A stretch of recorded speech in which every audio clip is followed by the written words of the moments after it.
Let's talk about vitamin D, the sunshine vitamin.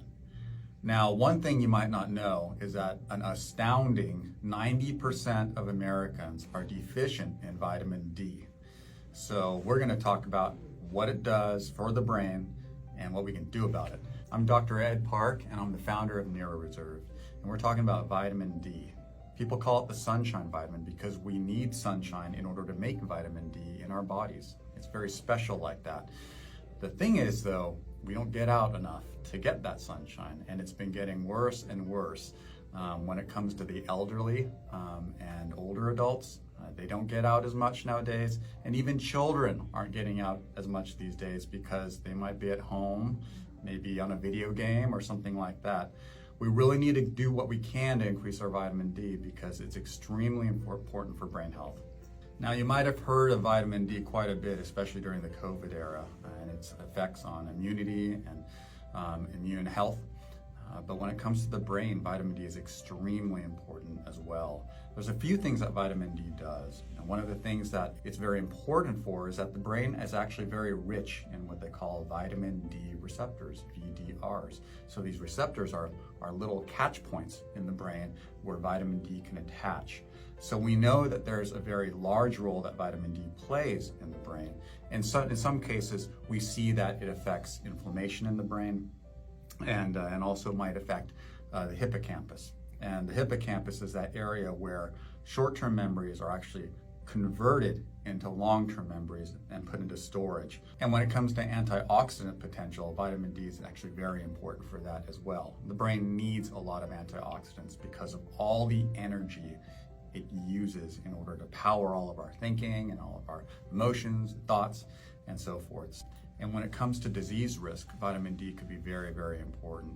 In studies both in animals and also in humans regarding Alzheimer's disease risk, there is a substantially lower amount of nerve growth factors that are linked with a lower amount of vitamin D. So vitamin D levels could play a role, an important one, in our risk for these neurodegenerative diseases like dementias. Now, one source, as we know, of vitamin D is sunlight. And as we also mentioned before, many of us don't get enough sunlight nowadays. So if you don't feel like you're getting out as much, especially during that COVID era when everybody kind of stayed indoors a lot, now is the time to get outside and do as much as we can to get some good, healthy sunlight. And that even goes for people living in deserts, because a lot of times they're inside trying to stay away from the heat. And it goes the same way for people living at high latitudes, like people in the northern United States, Canada, those areas where the sunlight doesn't quite penetrate or get to us as well, especially during the winter months.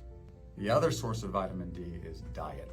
And the main source from there are oily or fatty cold water fish. When you're thinking about that, you're thinking mackerel, anchovies, herring, those types of fish. If you're looking to find out exactly where you stand with vitamin D, you can always get a blood test, actually, and it's called a 25-OHD, or otherwise known as a 25-hydroxy vitamin D test. Typically what we're looking for is, at the very minimum, 50 nanomoles per liter of that in the blood. You can request that with your primary care physician. If you're looking for ways to increase your vitamin D intake, and you're not a fan of fish, there's always nutritional supplementation of vitamin D. And the form of vitamin D to look for is vitamin D3, otherwise known as cholecalciferol. That's the form that's actually in our product. It's called RELEVATE, and we source it from in Norwegian fisheries. And it's a great way to supplement your vitamin D levels and get them where they need to be, for long-term health and brain health in particular. We have an article on vitamin D on our website. It's brand new, in addition to other resources on vitamin D as well in the form that we use. So there's plenty of resources to look at to learn more about vitamin D at neuroreserve.com. And of course, we encourage you to learn more about RELEVATE, our product for long-term brain health. And once again, I'm Dr. Edward Park, and on behalf of everyone here at NeuroReserve, thank you for your interest.